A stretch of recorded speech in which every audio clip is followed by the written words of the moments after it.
Les vidéos de lecture commencent toujours avec un café, donc on continue la tradition. Aujourd'hui, on a du pain sur la planche. J'ai lu presque un livre à tous les jours depuis 2 semaines, donc beaucoup de nouveaux livres. On rentre là-dedans tout de suite.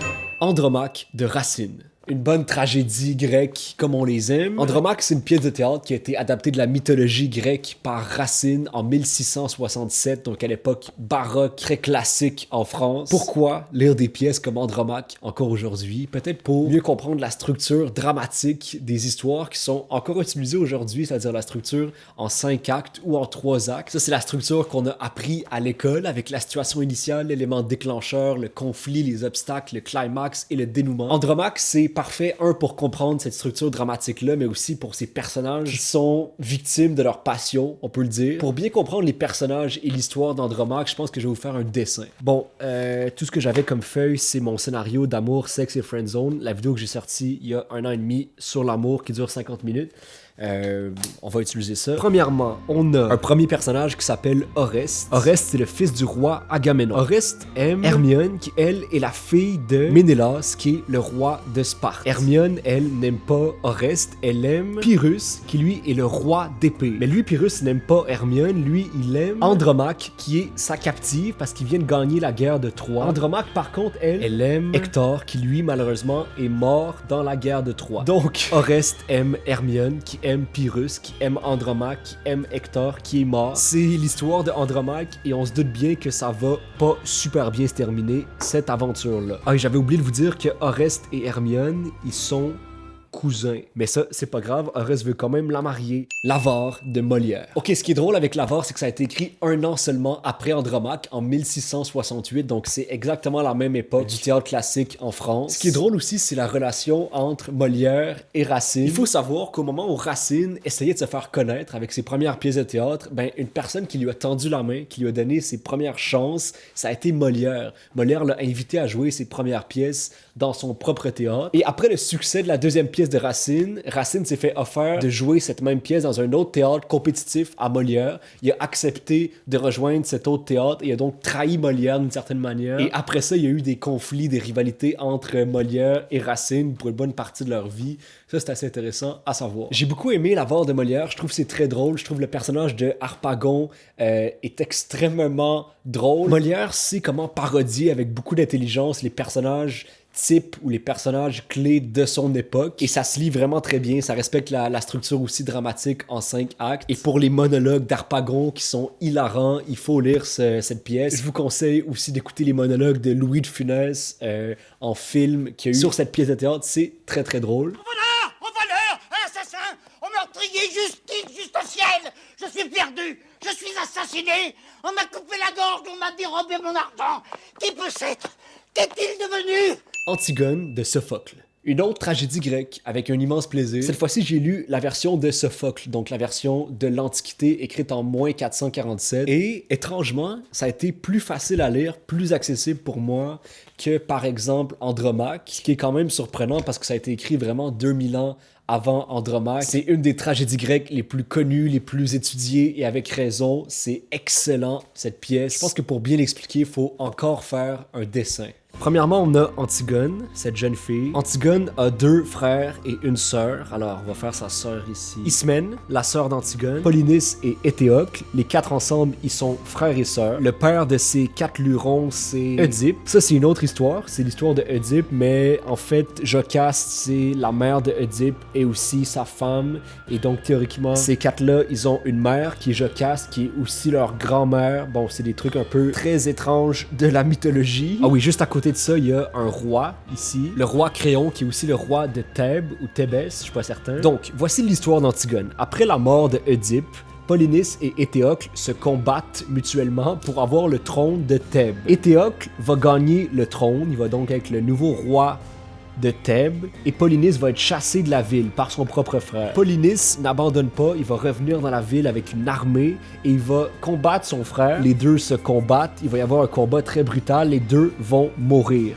dans le combat. Comme les deux sont morts, il y aura un nouveau roi, le roi Créon, qui va décider que Éthéocle va être enterré dignement. Parce que Éthéocle a défendu la ville, c'est lui qui avait le trône, il va être enterré dignement. Et Polynice, lui qui est venu attaquer sa propre ville et combattre son propre frère, lui on décide qu'on va laisser son cadavre pourrir dans les rues, donc il n'y aura pas droit à un enterrement. Et c'est là qu'Antigone, la sœur de ces deux-là, qui sont, on va se le dire, pas les frères les plus paisibles, on va dire. Antigone va décider d'aller chercher le corps de son frère Polynice et de l'enterrer dignement, lui aussi, par respect pour la mémoire de son frère Polynice. Et en faisant ça, elle va trahir l'ordre du roi Créon. Créon va être, bien entendu, très fâché et va décider de punir mortellement Antigone. C'est là donc que vient toute la tragédie de Antigone. Ah, et j'ai oublié de dire que Créon, c'est l'oncle de Antigone et donc de ses 4 frères et sœurs. Et oui, c'est leur propre oncle qui va et dire que Polynice n'a pas le droit d'enterrement et condamner à mort Antigone. Vraiment, les histoires de famille dans la Grèce antique, c'est pas une partie de plaisir. J'ai envie de tout lire la mythologie grecque. J'ai envie de lire l'Énéide de Virgile. J'ai envie de lire l'Iliade, l'Odyssée d'Homère. J'ai envie de lire Oedipe de Sophocle qui vient juste avant Antigone dans la mythologie. J'ai l'Iliade juste ici derrière. Je vais le lire dans ce défi sûrement.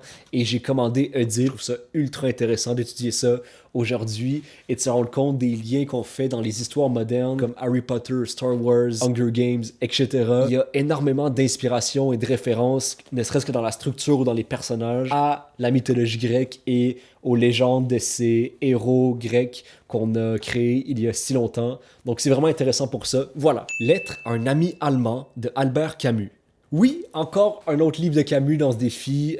Vous aurez deviné que, bon, Camus m'inspire énormément. J'adore son œuvre. C'est un ensemble de 4 lettres que Camus a écrit à un ami imaginaire, un ami fictif allemand pendant la Seconde Guerre mondiale. C'est un très court livre d'à peu près 80 pages où Camus parle beaucoup de la violence, de la résistance. Camus essaie de comparer la résistance en France et le régime nazi en Allemagne. Camus condamne l'épée avant l'esprit. Camus revient à ses définitions de l'Europe, des peuples, des nations. Qu'est-ce que c'est que la démocratie? Qu'est-ce que c'est que la résistance? Qu'est-ce que c'est qu'un peuple qui respecte les autres peuples dans un cadre plus global? Bon, c'est Albert Camus. Il y a beaucoup de phrases ultra fortes dans ce livre. Ça m'a donné vraiment envie de lire L'Homme révolté, qui va être mon prochain Camus. Lettre philosophique de Voltaire. Bon, vous connaissez sûrement Voltaire, c'est un philosophe français des Lumières au 18e siècle. C'est lui qui a écrit Candide, un livre que j'aime énormément. Voltaire a eu une vie assez spéciale. Au début de sa trentaine, il a été forcé de s'exiler en Angleterre. Il est allé vivre 2 ans à Londres. Et c'est là que Voltaire a découvert la philosophie anglaise, le théâtre avec Shakespeare, la science de Newton, les droits humains, la liberté religieuse et plus. Et cette immersion anglaise va avoir un grand impact sur la vie de Voltaire et sur ses idées. Et il va retransmettre ses ressentis dans ses lettres philosophiques quelques années après son retour de Londres. Donc, c'est globalement une comparaison entre la France de l'époque qui était bloquée dans une monarchie, dans la religion chrétienne, dans du classicisme, et l'Angleterre avec toutes ses idées nouvelles. J'ai trouvé ce livre vraiment, vraiment intéressant à lire. Il est très drôle aussi. Voltaire a un sens de l'humour très, très présent dans ce livre, surtout la première moitié du livre. Il parle beaucoup de Isaac Newton et de sa science et tout le courant d'idées nouvelles qui commence à arriver, qui va donc devenir le siècle des Lumières. C'est un livre qui parle de tout, pas juste de philosophie, et ça peut être vraiment, vraiment cool à lire, je vous le conseille. La dernière lettre a été ajoutée plus tard par Voltaire, quelques années après la publication, et je sais pas exactement pourquoi, mais j'ai beaucoup moins aimé cette dernière lettre, où Voltaire, on dirait qu'il fait un peu un volte-face, il revient beaucoup vers la religion chrétienne, il critique très sérieusement Pascal et ses pensées, et j'étais pas d'accord avec beaucoup des choses que Voltaire dit dans sa dernière lettre de ce livre. Mais c'était vraiment mon seul hic. Sinon, j'ai beaucoup, beaucoup aimé ce livre et je vous le conseille.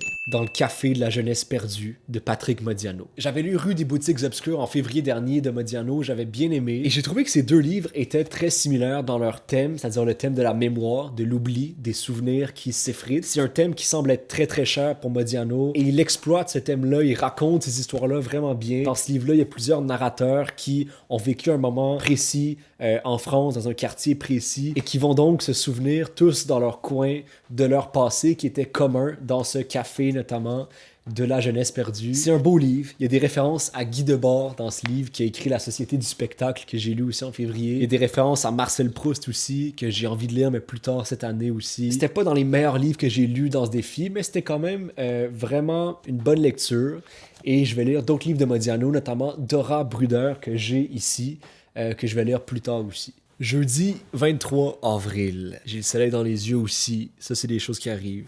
du contrat social de Rousseau. À plusieurs égards, Rousseau est un visionnaire, ça c'est certain. Rousseau a établi des bases du système gouvernemental qu'on utilise en grande partie aujourd'hui. Il parle de souveraineté d'un peuple, il parle de liberté, d'égalité. Il y a un concept très principal dans le contrat social qui est la volonté générale. OK, avant de parler de volonté générale, parce que là, je suis incapable de regarder la caméra parce que j'avais énormément de soleil dans les yeux, fait que je plisse beaucoup les yeux. Je pense que je vais illustrer ce que je dis en voix off beaucoup pour le prochain segment. Si ça vous dérange pas, ça va être un peu mieux pour vous. Dans l'utopie, on va dire, de Rousseau, la volonté générale serait la volonté qui combine toutes les volontés individuelles de chaque personne dans une société et qui fait en sorte que à la fois tout le monde est libre et à la fois la société avance d'un seul même pas. C'est une seule volonté générale pour toute la société et c'est aussi elle-même qui se gouverne à travers sa propre souveraineté. C'est le contrat social de Rousseau, selon laquelle on accepte de renoncer à notre liberté naturelle pour arriver dans une liberté d'État, une liberté souveraine, où on doit aussi accepter d'être sous l'emprise totale de l'État, c'est-à-dire d'obéir complètement aux décisions du gouvernement en place. Jean-Jacques Rousseau fait un retour sur l'Antiquité, notamment beaucoup sur la Grèce antique, pour parler de son concept de république et pour un peu aller chercher les volets démocratiques qui fonctionnaient dans ces sociétés de la Grèce antique. Personnellement, j'ai décroché de ce livre, surtout à la dernière partie, parce que dans la dernière partie, il parle des monarchies et des aristocraties, et selon Jean-Jacques Rousseau, plus un État est riche et plus un État est grand, plus il doit se diriger vers une monarchie. C'est là un peu qui était un peu victime de son époque aussi. S'il y avait un peuple de Dieu, il se gouvernerait démocratiquement. Un gouvernement si parfait ne convient pas à des hommes. La monarchie ne convient donc qu'aux nations opulentes, l'aristocratie aux États médiocres en richesse ainsi qu'en grandeur, la démocratie aux États petits et pauvres. Mais ça reste une œuvre ultra importante qui fait les bases du droit, les bases de la liberté, de l'égalité et globalement de la souveraineté, de l'administration plus globale de nos sociétés modernes. C'est une œuvre qui est à lire, qui est ultra dense. Ça se lit difficilement d'un coup comme ça. Je dois dire que ça a été assez difficile quand même à lire d'un coup. Mais je l'ai fait et je suis content de l'avoir fait. J'ai hâte d'ailleurs de lire son livre sur l'éducation. Il y a un livre sur l'éducation qui s'appelle Émile. C'est vraiment le titre du livre. C'est une coïncidence intéressante, donc je vais lire ça aussi éventuellement. Ensuite, Le consentement de Vanessa Springora. J'ai lu Le consentement de Vanessa Springora entièrement hier soir. C'est un livre d'une force incroyable. Vanessa Springora, dans ce livre, raconte sa propre histoire où elle a été dans une relation, disons-le, d'abus sexuel avec l'auteur Gabriel Matzneff quand elle avait 14 ans. C'est de la pédophilie. Il faut absolument dénoncer ces comportements-là et Vanessa Springora le fait ultra bien, de manière sensible et authentique dans ce livre. C'est vraiment puissant comme livre. On est accroché du début à la fin. Elle raconte son histoire avec à la fois un détachement, un pas de recul, mais aussi beaucoup d'émotions. On a envie de se lever et de condamner ces hommes-là, ces comportements-là qui sont tout à fait inacceptables. Il y a notamment un moment dans le livre qui m'a beaucoup marqué, c'est où elle évoque l'entrevue de Gabriel Matzneff, où il y a eu une confrontation en 1990 avec Denise Bombardier, qui est une auteure chroniqueuse québécoise. Et c'est fort parce que Denise Bombardier a été la première ou une des premières à publiquement condamner les agissements de Gabriel Matzneff sur un plateau télé. Vous êtes quand même un collectionneur de minettes. Et alors, par exemple... Moi, je crois que je vis actuellement sur une autre planète. Ce que l'on ne sait pas, c'est comment ces petites filles de 14 ou 15 ans, n'est-ce pas, qui ont été non seulement séduites, mais qui ont subi ce que l'on appelle, dans les rapports entre des adultes et les jeunes, un abus de pouvoir. Comment s'en sortent-elles, ces petites filles, après coup? Moi, je crois que ces petites filles-là sont flétries.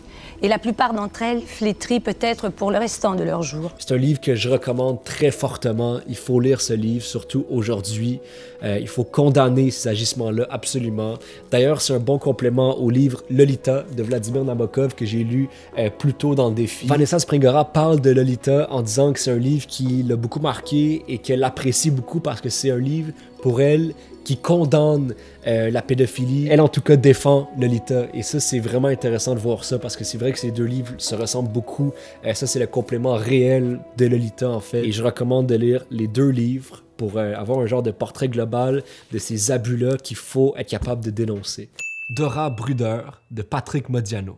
C'est un des forts livres que j'ai lu depuis janvier, ça c'est sûr et certain. C'est pas une fiction, c'est vraiment une sorte d'enquête réalisée par Modiano pour retrouver les traces de vie de cette jeune fille, Dora Bruder, qui avait été recherchée par la police en France en 1941 à l'âge de 15 ans. Modiano est tombé sur cette petite annonce de recherche d'un très vieux journal et il a décidé de retrouver toutes les traces de la vie de cette jeune fille et essayer de faire un portrait le plus juste et le plus détaillé possible de cette jeune fille et c'est réussi. C'est ultra touchant. C'est un des livres qui m'a laissé à la fin de la lecture avec des frissons et avec une sorte d'envie très très concrète de condamner la cruauté humaine, l'imbécilité, la stupidité de certaines visions du monde qu'on a pu avoir dans le passé, notamment qu'ont eu les nazis pendant la Seconde Guerre mondiale. Et c'est vraiment pas juste un roman sombre, difficile à lire uniquement sur l'Holocauste, c'est vraiment aussi un roman qui parle encore une fois du temps, de la jeunesse et qui compare aussi la jeunesse de Modiano lui-même et de Dora Bruder. Modiano essaie de trouver des similitudes entre son propre passé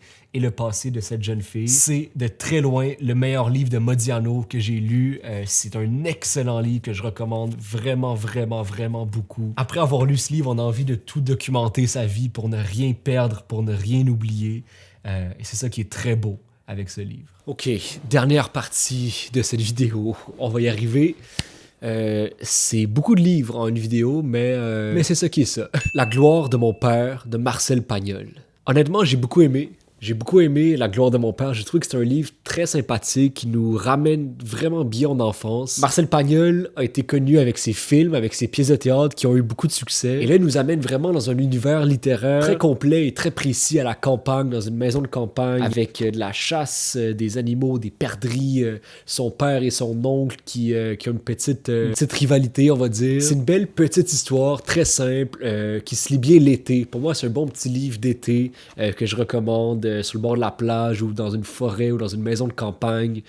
Ça se lit bien. Ça m'a un peu fait penser à des livres que je lisais quand j'étais jeune ado, genre Le Petit Nicolas. D'ailleurs, c'est le même dessinateur qui a fait la couverture de ce livre et qui faisait Le Petit Nicolas. Je trouve qu'il y a une ambiance lumineuse d'enfance, de naïveté même un peu, qui est très cool dans ce livre. Voilà, c'est un petit livre sympathique que je recommande. Sérotonine de Michel Houellebecq. Pour appréhender l'œuvre de Michel Houellebecq, il faut avoir certaines choses en tête. Il faut comprendre et accepter le style de Houellebecq qui est très cru, très froid, très subversif. Je dois dire que ce livre en particulier est très sombre. C'est un livre qui parle de dépression et qui illustre la dépression et la déconnexion entre l'individu et le monde qui l'entoure. C'est un livre qui est difficile, qui est dur à lire, je dois dire, qui a résonné quand même beaucoup avec moi. Je sais pas, il y a un style qui se démarque vraiment beaucoup, Houellebecq. Il y a un style qui est extrêmement direct, parfois un peu violent même dans son style. On n'est pas toujours d'accord avec ce qu'il dit, on n'est pas toujours d'accord avec ses opinions. Mais il vient nous faire remettre en question beaucoup de choses et c'est une littérature qui a tout à fait sa place aujourd'hui. Et aussi pour nous donner une petite gifle de réalité aussi. Dans ce livre-là, Sérotonine, il parle beaucoup de la situation des agriculteurs aujourd'hui en France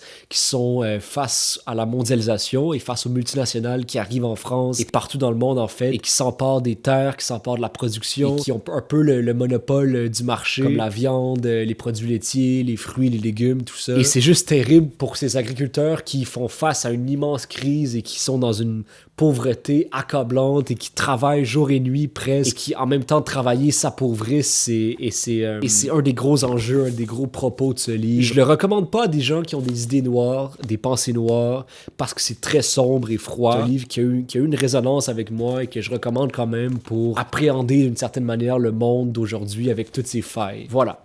C'était mon 25e livre de ce défi. Il m'en reste encore 15 à lire dans ce défi. Ça va être la suite, donc les épisodes 4 et 5. Parce que je pense qu'il va y avoir 5 parties à ces vidéos. Je parle beaucoup de lecture ces temps-ci, mais bon, c'est mon défi en ce moment dans ma vie. Et je suis très content de voir que vous m'accompagnez pour beaucoup là-dedans. Je suis content de voir vos lectures sur Instagram.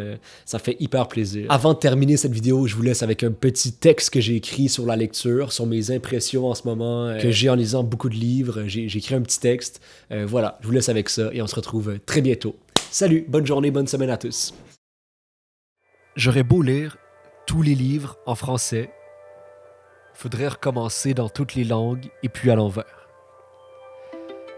On a beau chercher avec toute sa force, toute sa volonté, des traces de lumière, des indices, des réponses, la soluce du casse-tête. Les plus grands esprits s'y sont tous essayés, ils l'ont fait, on les lit, et puis, que reste-t-il d'eux à part ce cri? C'est un tourbillon dans lequel les mots tentent de figer les mouvements, comme une photo mais qui s'efface, qui évolue, en métamorphose continue. De sorte que cette photo, cette esquisse ne représentera jamais la complexité du présent. Trop occupé à regarder la lumière, on oublie la noirceur véritable. On retombe sur les mêmes mots, les mêmes idées, les mêmes thèmes, les mêmes injustices. On s'enfonce dans des réalisations toujours plus grandes et toujours plus vaines. Condamné à l'impuissance, on se révolte de la même manière à travers les époques, avec un cri sans cesse renouvelé, mais toujours dirigé vers le même endroit. L'art n'est rien d'autre qu'une tentative toujours renouvelée d'attribuer un sens au monde qui nous entoure. L'art, c'est ce cri, cette révolte illusoire. Certains acceptent le sens qui leur est donné. Certains passent leur vie à renforcer ces mêmes idées qu'ils n'ont pas conçues. Certains se dédient entièrement à la stabilité. J'ai choisi le chaos. Il faut lire et comprendre, écouter et entendre, regarder et analyser, toucher et remanier, voyager et confronter. L'éducation, elle est là, à quelque part dans le chaos. Ma voix n'a pas plus de sens qu'une autre. Elle est vouée à l'humilité. Je ne peux qu'espérer aujourd'hui qu'elle s'ajoute à l'harmonie commencée il y a de cela bien longtemps. Et je ne peux qu'espérer qu'on laissera aller cette harmonie, que d'autres voix s'y ajouteront, toujours plus nombreuses, le plus longtemps possible. Les réponses fondamentales nous seront peut-être toujours inconnues. Par contre, à quelque part, dans la partition universelle,